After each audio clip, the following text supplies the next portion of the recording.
got his hand on the hips. Wait, What's Maureen, going on? have you, in the time that I last saw you, between the last segment and now, did you see Oppenheimer? I have not. That's a 3-hour movie. I don't have enough time. I mean, this sounds like an excuse to me. I will see it, I promise. And here's why also, because I just think people are in the mood. Because I was standing here talking to you. People are in the mood for something more cerebral, which is why I also think the movie has had a lot of success. Yeah. I think we're thirsty for information, and maybe if you do it in the sense of a movie, that's why this. Just my 2 cents. But to see a movie like that, like literally as we speak, I'm sure it's passing. And I think it's passing Little Mermaid, but like that's a pretty big deal. Like, it just shows you people want original material, even though it is based on a biography. But it is a story that we haven't seen on the big screen. I agree. No car chases, no jumping out of planes. Something more cerebral. Okay, let's talk about cerebral. this. Should students get mental health days from school? A mother is going viral for letting her 13-year-old daughter take them. She says the mental health days are not vacation days, but rather an opportunity for her daughter to, quote, recharge. Her mental health days include like going to lunch, going to Starbucks or Target, or just walking outside. Experts say mental health days for children can actually be beneficial if executed correctly by parents. Proponents also say it can help fight burnout. So Kevin, Joe, Haley, let's bring everybody into the fold. Well, Kevin, I want to start with you. You're a big mental health advocate.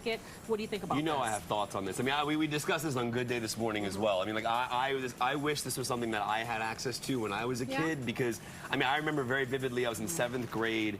I didn't know why I felt the way I did in terms of my anxiety and my OCD and my depression, but I didn't understand what it meant. And I would get picked on a lot, but so I couldn't really tell a kid who was picking on me, hey man, I'm sorry, I'm having like anxiety right now, or I'm having depression. A rough day, right? And so I remember going to a counselor, and it felt like super secretive. I had to keep it to myself kind of thing.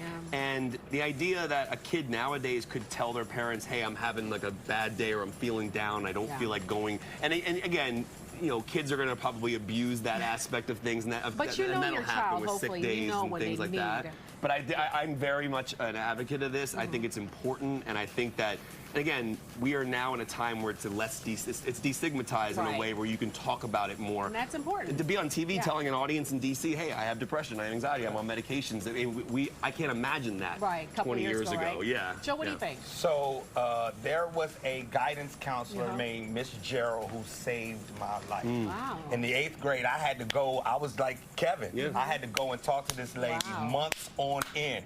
So I was basically having a mental health day in school. Like when a therapy session. I would get out of, you know, maybe 2 or 3 periods. They gave me extra art classes because that was where my passion was, and those kinds of things. So she saved my life. If we're talking about this as the evolution of that, I think it's the best thing that the American school, education system can do. Remember, I think that we do need a softer, gentler approach in some regards, because then that would make us actually, when we impress upon our kids how hard they need to study, how much work they need to do, how to be a great student, you know that you have this other relief. I think it's a great thing. Haley, let's bring you in. A very impassioned discussion so far. What do you think about this? 100% agree. My mom would let me take, you know, the occasional mental health day when I was in high school, and I feel really lucky that she did, mostly because if I were to have gone to school, I would have made it through the day, but would I have actually learned anything? Definitely not.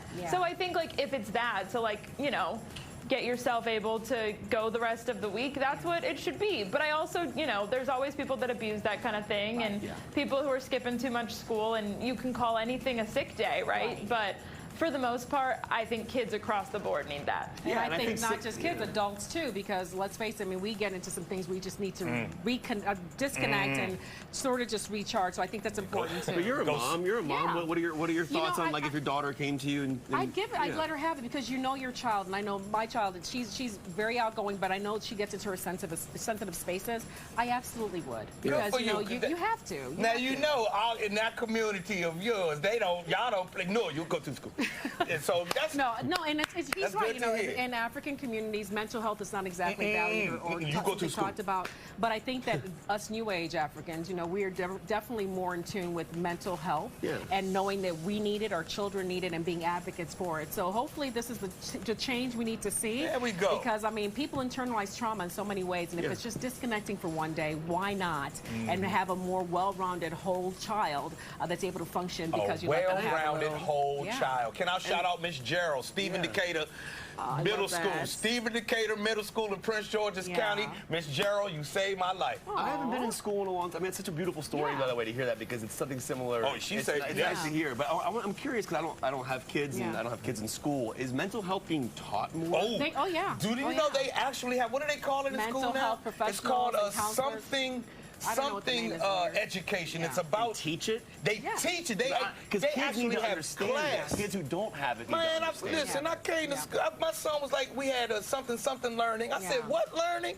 And it was learning about how you feel, how to express your feelings, your mental health, how it all plays. I was like, that's in a class? I think American schools, they were learning meditation. They do. They do. Interesting. American schools take a lot of knocking, but let me tell you, they have really done great things in instituting mental health aspects into the curriculum, and I think that is one of the best things they could have possibly done. I don't love social media, and I think social media has a very negative space in terms of mental health, but I do think one of the big positives of social media, especially nowadays with things being less or being more destigmatized, when you have these celebrities like Selena Gomez, Tom Holland, people who a lot of these kids look up to, and you see like Selena Gomez talking about her depression, and that's such a powerful thing. And then kids who aren't dealing with that can now have an understanding of what a kid is dealing with. Important conversation, but of course we got to go to break because we got to pay the bills. DMV Zone, we're coming back with much more right after this. Is that our most serious 3:45 segment ever? I know, I loved it. I loved it. We're usually just laughing. Miss Gerald.